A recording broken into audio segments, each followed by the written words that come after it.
उत्तर प्रदेश सरकार के उच्च शिक्षा मंत्री योगेंद्र उपाध्याय पहुंचे फिरोजाबाद। 10 जून को हुए बवाल, सहारनपुर वायरल वीडियो और अखिलेश यादव पर बोले। अखिलेश यादव को बताया बाल बुद्धि का व्यक्ति।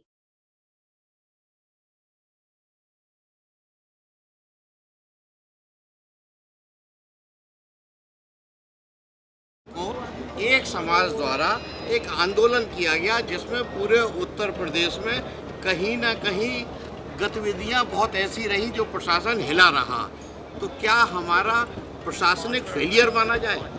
देखिए, दो तरह की कल्चर है इस देश के अंदर। एक जब अपने धर्म स्थल से निकलते हैं तो हाथ में प्रसाद लेते हुए निकलते हैं, और एक वो कल्चर है जो हाथ में पत्थर दे देता है।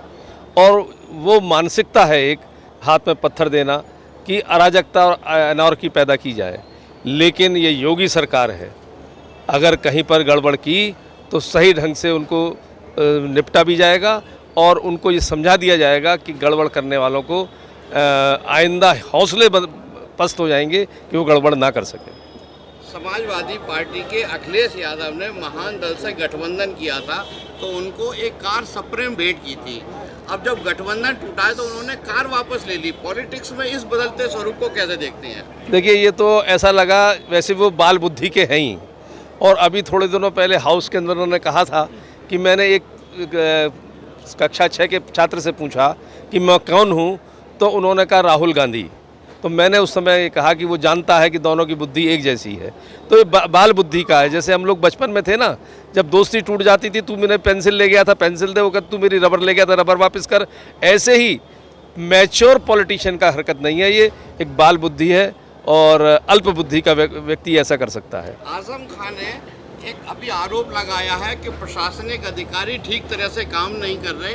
उनका ये भी कहना है कि भारतीय जनता पार्टी के शीर्ष नेतृत्व उत्तर प्रदेश का उनसे आंख नहीं मिला पा रहा। वो जेल में बैठे हुए पहले आंख नीची करके बैठे हुए, उनसे आंख मिलाएगा कौन जो आंख नीची करके बैठे हैं? सहारनपुर में थाने के अंदर पुलिस कर्मियों द्वारा कुछ आरोपी लड़कों की पिटाई की गई, उसका बहुत बुरी तरह वीडियो वायरल हुआ। भारतीय जनता पार्टी के ही एक विधायक ने वायरल किया। देखिए, जो कानून हाथ में लेगा तो उसके साथ सलूक वैसा ही होना चाहिए जो कानून हाथ में आगे ना ले सके। आज के दिन के लिए परशुराम जयंती पर आप आए थे, और दूसरा शिक्षा नीति में आप क्या बदलाव करने वाले हैं? देखिए, परशुराम जयंती का आज कार्यक्रम था। परशुराम जी हम सबके प्रेरणा स्रोत और भगवान के छठे अवतार हैं। तो उस जयंती में मुझे यहाँ बुलाया गया था, तब मैं उनके आदेश पर हाजिर हुआ था और उसमें शिरकत की। मुझे सौभाग्य मिला यहाँ की जनता से मिलने का। और दूसरा जो प्रश्न किया, राष्ट्रीय शिक्षा नीति जो नई शिक्षा नीति बनी है, वो लॉर्ड मैकाले की जो अब तक शिक्षा पद्धति चली आ रही थी, शिक्षा नीति चली आ रही थी, उसको किनारे करते हुए नई आधुनिक शिक्षा नीति है वो, जो जिसके मूल बिंदु हैं शिक्षा को रोजगार से जोड़ना, शिक्षा को संस्कार से जोड़ना और शिक्षा को तकनीक से जोड़ना।